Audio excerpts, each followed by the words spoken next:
We're going to do some division. We have to come up with decimal remainders and round to 2 decimal places if necessary.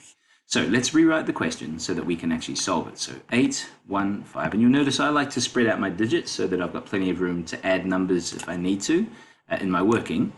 And because I know I need decimal remainders, that implies I might need a decimal point. So I'll put it in. Remember, if you can't see a decimal point in an answer, it's at the end. Okay, so, and then I'll put in some nice zeros. There we go, 3 of them to help me out. And it means divided by 7. Okay, so 815 divided by 7. And I've just added in a decimal point and some zeros. So let's try and solve it now. 7 into 8, well, that goes once, and there'll be 1 left over, so 1 remainder. Now the question becomes 7 into 11, and that becomes 1, and there are 4 left over. 7 into 45, okay, so that's 6. And there are 3 left over, and the 3 just comes over here. Now up to the decimal point, so let's put it in. Okay, and now I can keep going. 7 into 30, that's 4, with 2 left over. 7 into 20, that's 2, with 6 left over. 7 into 60, that's 8, with 4 left over. And actually, I could keep going probably all day and keep adding numbers. 7 into 40 is 5, with 5 left over, etc., etc. I don't need to go that far because I'm told rounding off to 2 decimal places is all I need to do.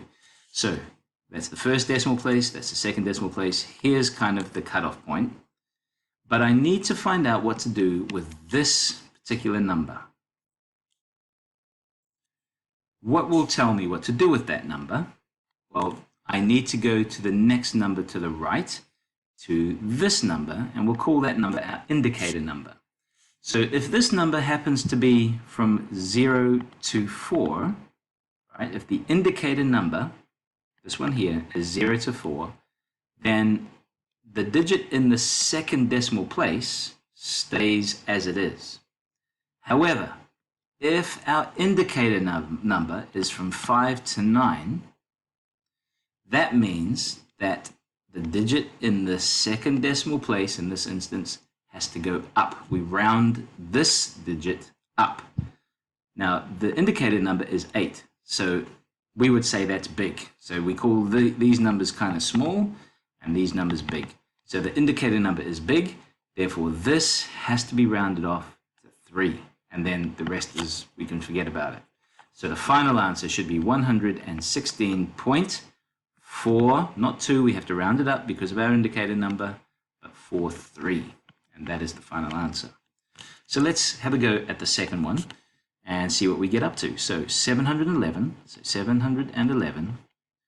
divided by 7. Okay. Now I know, as I said before, I need some decimals, so I'll put the decimal point in and I'll put a few zeros and see if we need them. Right, 7 into 7, that goes once with 0 left over. 7 into 1, well, that's 0.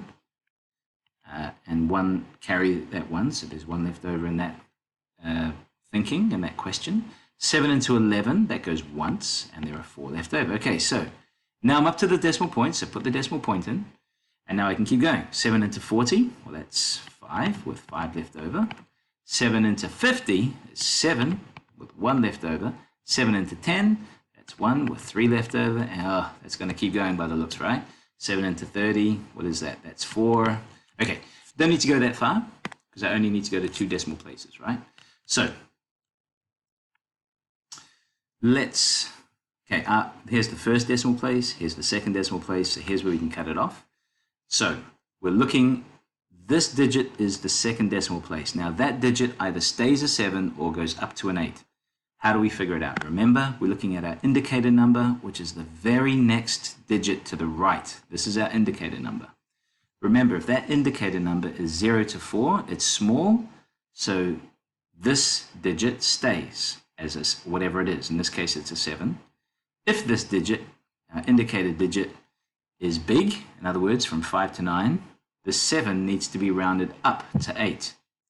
So what is the indicator digit? It's a 1. So 1 is small, therefore this stays as a 7. And our final answer is 101.57.